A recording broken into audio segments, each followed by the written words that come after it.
السلام عليكم ورحمة الله وبركاته. kabajamtoota fi jaalatamtoota obboleeyyuu kiyyaa akkasumallee obboleettiiwwan tiyyaa akkuma jirtu nagumaa baga jiraattan warreen jechuudha na wajjin seenaa musliimoota Itoophiyaa hordofaa jirtan ammallee seenaan keenya akka itti hutahaa nu wajji tura. Maqaa lafaatii fi namaa jijjiiramaa turuu. Maqaa Itoophiyaa jedhu eenyutu moggaase? Finfinnee hoo gara Addis Ababaa kan jijjiire eenyu? Minilik naannoo hunda cabsee erga waliin gahee biyya takka taasiseen booda maqaa Itoophiyaa kan yeroo ammaa biyyi ittiin beekamte kanaan moggaase.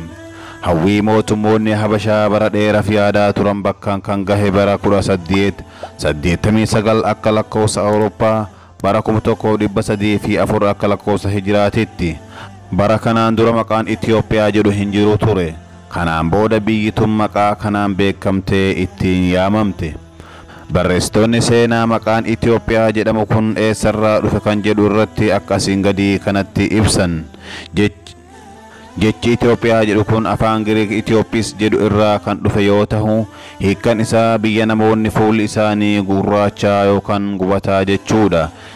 Giriikonni bara 332 dhaloota Kiristoos dura yeroo biyya Misrii bulchan kibba Misriitti biyyoota argaman hundaa Itoophiyaa jedhanii akka yaaman barreeffama adda addaa irraa hubatamee jira.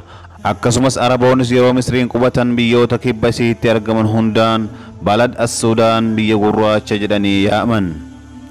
Gara biraatiin immoo bara 333tti yeroo amantiin kiristaanaa biyya kana seenu mootichi Aksum Izaanaa jedhamu barreeffama dhagaa irratti bocisiiseen mootii Itoophiyaa jedhee akka of waame fi biyyi tunis maqaa kanaan waamuu akka jalqabdu barreeffama tokko irraa hubachuun danda'amee jira. Yaaduma kana irraa ka'uun Minilikis yeroo naannoo hunda to'annaa bulchiinsa isaa jala oolchee biyya takka taasise maqaa Itoophiyaa jedhuun yaame.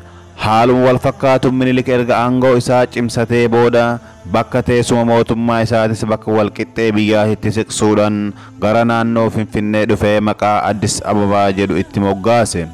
Akkuma beekamu bakki Finfinneen irratti ijaaramte lafa Oromooti. Sababni isiin Finfinnee jedhamtee waamamteefis madda bishaanii tokkotu jira. Burqaan kun lafa keessaa Finfin jedhaatiin ol madda. Kanaaf Oromoon Finfinnee jedhee lafa san yaamaa ture. Haa ta'u malee Minilik duraan kan bakka Anxooxxoo jedhamtu jiraataa ture. Yeroo gara Finfinnee dhufu abaaboo achi dura hin argin waan argeef Addis Ababaa jedhee lafa san moggaasee kan isiin duraan Finfinnee jedhamtee beekamtuun irraa jijjiire.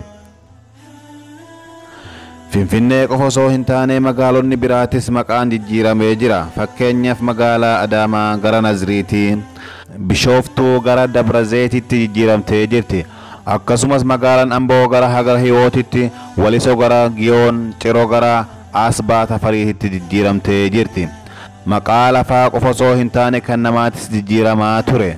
Bara mootummoota Habashaa keessa maqaan namoota hedduu maqaa Islaamaa irraa gara maqaa Kiristaanaatti jijjiiramaa turuun waan beekamaadha. Bishaan namatti facaasanii amantiin namaatis jijjiiramee maqaan biraatis moggaafama. Gabaa fi bakka walgahii irratti bishaan namatti facaasuudhaan Kiristinnaa nama kaasan. Maqaa qondaaltota ummataa geeddaruu maqaa Kiristaanaa baasanii fi akka inni aadaa saba isaatii fi amantii isaa irraa fagaatu taasisan. Barumsa irrattis gara maqaa Amaaraa yoo hin jijjiirratin qormaata dabruu hin danda'amu ture. Dirribii Damusee waa'ee kana irratti akkasiin gadi kanatti barreesse. Akka obbo Guutuu Margaa natti himetti bara 1964tti yeroo qormaata kutaa 8 ministirii fudhatan yoo maqaa keessan gara maqaa Amaaraatti jijjiirrattan malee ministirii hin darbitan nuun jedhamaa ture. Yoo feetan kuffisaa malee maqaa hammachiisaa kiyya hin jijjiirradhu jedheenii dide. Hiriyyaan kiyya tokko kan maqaan isaa Guutuu Lammeessaa ture gara Mollaa Lammaatti jijjiirrate. Booda ijoolleen erguma jijjiirrachuun kee hin oollee maaliif gara maqaa Harreetitti jijjiirratte jedhaniin. Sababoota Minilikiif haala mijjeessan. Injifannoo Minilik waraana Musliimoota irratti adeemsisaa ture keessatti argataa ture sababoonni maali? Injifannoo Minilik waraana Musliimoota irratti adeemsisaa ture keessatti argataa ture sababoonni maalidha? Piroofeesar Hasan Makkiin akkasiin gadi kanatti deebii kennan. Sababni guddaan injifannoo kana isa argachiise meeshaalee waraanaa baay'ee haarawaa biyyoota Awurooppaa irraa waan argateef Awurooppoonni akka inni musliimoota irratti aangoo guutuu argatee hunda isaanii of jalatti deebisee bulchuuf meeshaa waraanaa baay'ee isaaf gumaachaniiran. Lolli inni meeshaa waraanaa gurguddaa kanaan adeemsisaa ture miidhaa guddaa ummata irraan gahee ture. Keessattuu ummata Oromoo irratti miidhaa hagana hin jedhamne dhaqqabsiise. Sababa lola isaa kanaan naannoo Oromiyaa irratti bara 1898 beela fi rakkoolee adda addaatiin ummanni Oromoo harki lammaffaan lafa irraa dhumee jira. Kan biraa immoo injifannoo isaatiif kan sababa tahe yeroo san keessatti koloneeffattoonni Awurooppaa biyyoota Afrikaa gargar hiratuuf wal dorgommii cimaa irra jiran. Haa ta'u malee Habashaan biyya kiristaanaadhaan haa ta'u malee Habashaan biyya kiristaanummaan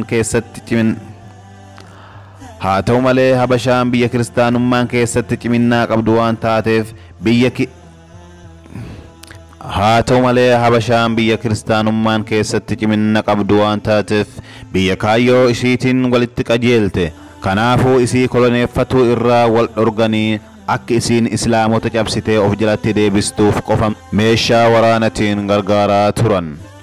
Yeroo Xaaliyaaniin waggaa 5 Itoophiyaa koloneeffattees Ingiliziin akka isiin keessaa baatu kan taasifteefis sababuma kana.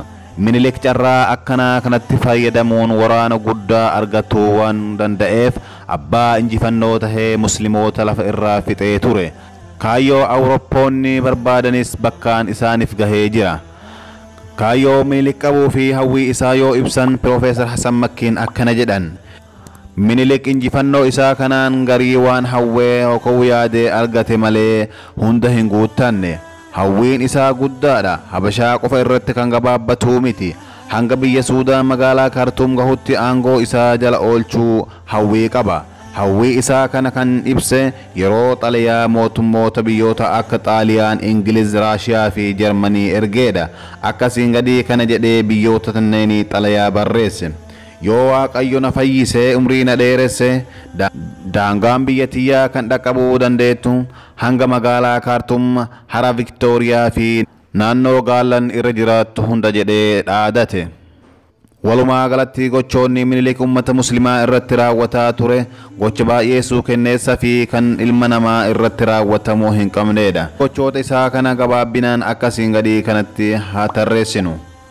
Ummata muslimaa keessattuu ummata Oromoo marartee malee gara laafiinsa malee fixe. Dhiira fi dubartii osoo addaan hin baasin hunduma ajjeesaa ture. Dubartillee akkuma dhiiratti ajjeesaa ture. Rahmata tokko malee nama fixaa turuu isaa barreessitoonni seenaa hedduun barreessanii jiran. Manguddoonnis nuuf himanii jiran. Fakkeenyaaf harka muraa fi harma muraa aanolee kan asiin olitti dubbatame kaasuun ni dandahama. Minilik ummata Islaamatii fi saboota Itoophiyaa keessa jiraatan kan duraan bilisummaa qaban weeraree bilisummaa isaanii isaan dhabsiisee gabroonfatee jira. Fakkeenyaaf naannoo Sidaamoo bara 1894 hanga 1895tti cabsee kolonii isaa jala oolche. Ummata Kafaa fi Baalee kan koloneeffate bara 1897tti. Boorana bara 1899tti. Booda irratti immoo mootummaa Jimmaa Abbaa Jifaar bara 1933tti harka kennachiisee gibira akka kennan dirqama irratti taasisee jira. Haayile Sillaaseen immoo yeroo aangoo qabate waliigaltee kanas diigee Jimmaan akkuma naannoo kaawwanitti guutumaan guututti to'annaa mootummaa Habashaa jala oolchee jira. Ummata muslimaa keessaa namoota hedduu gabra taasisee jira. Ummata lafa isaanii cabsee of jalatti deebise kana lammii biyyaa tahanii akka jiraatan osoo hin dhiisin akka gabraatitti qoode. Warroota isa waliin biyya bulchanii fi waraana isaatii akka asiin gadii kanatti hiree jira. Ajajaa waraanaa tokkoof gabra 1,000 yoo tahu loltuuf ammoo gabra 25 ture. Qoodni Minilik immoo 70,000 tahee akkanatti addaan qoodaman. Lafa ummataa bakka sadiitti qoodee 2/3 kan warra isaatii fi kan abbootii amantii kiristaanaa taasisee 1/3 qofa ummatoota saba biraa tahaniif dhiise. Qoodamni lafaa jidduu hojjettoota mootummaa Minilikitti godhame akkaataa aangoo isaaniitii fi hanga bara isaa mootummaaf hojjetanii irratti hundaa'uun akkasiin gadii kanatti hirame. bulchaan kutaa tokko wanta ka'uu qalaadii 1000 ajajaan addeellee ka'uu fataa waraarin wanta 300 ajajaan mirgaa wanta 150 loltoonni immoo akka irraa fi jala muudamaa fi hangafummaa isaaniitiin wanta 20 hanga 2tti argatan. Ummanni muslimaa akka dalagaa mataa isaanii dhiisanii warroota Minilik waliin biyya bulchanii akka dalagan dirqamsiisee jira. Torban keessatti guyyaa 5 guutuu warra aangoo qabu kanaaf dalaganii guyyaa 2 qofa dalagaa mataa isaanii akka dalagatan taasifamanii jiran. Gochi Minilik ummata islaamaa irratti dalagaa ture waan lakkaa'amee dhumu miti. Gochi isaa beekamaadha.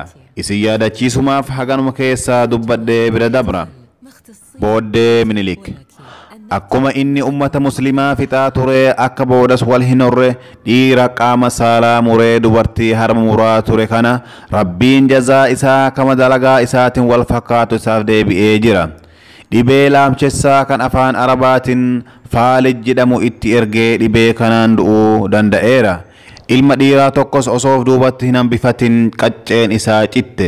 Yeroo du'u sanyii ilma dhiiraa kan aangoo dhaalchisu wahii osoo hin godhatin dhabamuu isaa kanaaf garaan isaa osoo gubatu addunyaa tana irraa deeme. Kana qofa osoo hin taane Minilik waggoota 7 afaan hin duude. Osoo waa hin dubbatin ture tahuu barruu tokko irratti dubbatamee jira. Booddee zaalimaa nama miidhaa dalaguu hongoo fi salphinnaa taasisuun murtii rabbiin murteesse. فقطع دابر القوم الذين ظلموا والحمد لله رب العالمين. وبوليان كيف بجبتوتا في جالتم توتا كتار فكيسة إن شاء الله يا ربي كانوا في دتاته أسأل حال الله سيك ولله لتهمف حقا وتدابنا نقانا السلام عليكم ورحمة الله وبركاته.